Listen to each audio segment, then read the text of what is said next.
In the mid-1950s, the crofters of Torridon were anxious to get a road to Shieldaig because they said some of the finest scenery in Scotland was being neglected because of a gap right here.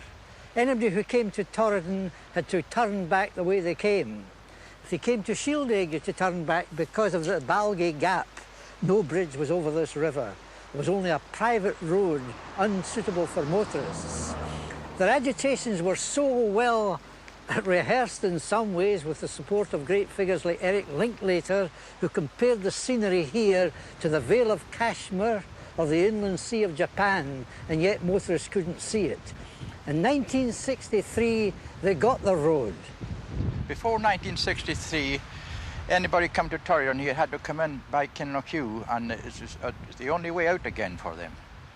And to get to Shieldaig, which is 6 to 7 miles from here, we had to walk there, and it was only a bridle path. What difference has it made then, the building of the road in '63, that made it so good? Oh, it did. It opened out the country, this part of the country for us. We can get to Loch Torridon in about half an hour now, where it used to take us an hour and a half before. I believe you had to drive 65 miles in order to cover that 67 miles before the road was built. Yes, to get into Shieldaig. It's only 6 miles as the crow flies. To make the road, 3 rivers had to be bridged and over 250,000 tons of earth and rock bulldozed to make an 11-foot wide highway, quite wide for this part of the world. And it was the first realisation of a 1950 white paper on Highland developments encouraging people to live in the Highlands.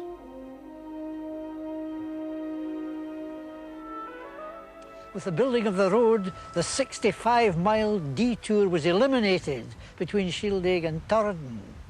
But what about the people on this side, the people of Applecross? They had never had a road. All they had was a wall of death motorcycle track. And 1 year after that road was opened, Ross County Council proposed that the people should be evacuated rather than build them a road. When the proposed evacuation of Applecross became public news and reporters came in to cover the story, they discovered the only way in, apart from coming by boat, was this track, the motorcycle track, and some of them travelled on the pillion up this winding road. And by Jove, they were appalled. This motorcycle track was the only alternative to the boat that came once a week from Shieldaig. It was soon known as the Wall of Death track. I too reported the story, but preferred to walk and have time to talk to crofters along the way. And they were not slow to point out that Applecross was dotted with empty houses because of the neglect of the county to provide them with the ordinary facilities that people have a right to expect. They told the story of a decline from a population of 2,000 a century ago to the present slow death, which was about to become an execution. Their simple demand was for a road along the coast where the land is good and with good anchorages for boats.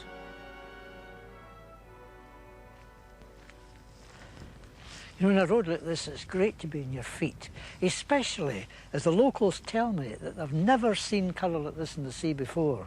And they don't know whether it's due to 10 weeks of drought or whether to a growth of algae on the surface of the sea or just below. But it's an incredible colour, especially backed by these great gnarled bosses of Louisian gneiss, the oldest rock that we know of in Scotland.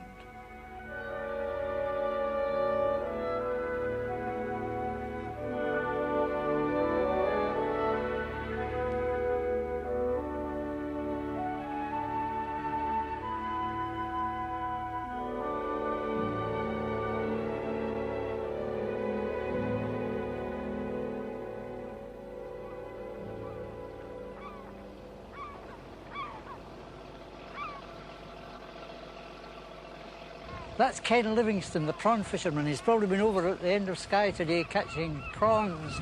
Must try and catch him and hear how he's get on. Just in the bay. I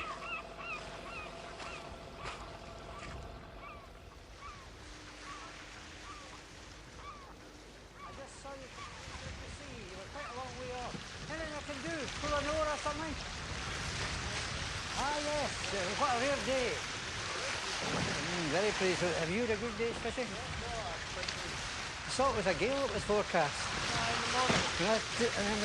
Okay. Okay. Aha. Oh, that's not bad. Is that a fairly good catch?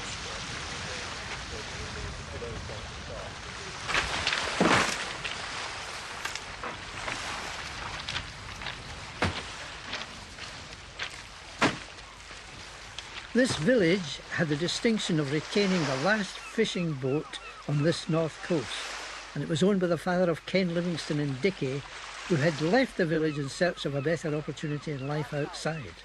But they were drawn back. Ken had gone to Aberdeen where he met his wife and had 3 of a family. Dickie had studied photography in Glasgow. Now they are back in Applecross with their own prawn fishing boat. It's a challenging life for a fisherman, but I wonder how Ken's wife Linda, who had been a nurse in Aberdeen, likes the secluded life here. Oh, I quite like it now. I didn't at first, but I got used to it. The climate was the main... Too much rain. Yes, that's it. And you're following in your father's footsteps, and yet there was that gap. How did that come about? Well, after I left school, there wasn't much to do, not many jobs here, and I went to Aberdeen to work with the Marine Laboratory for a few years.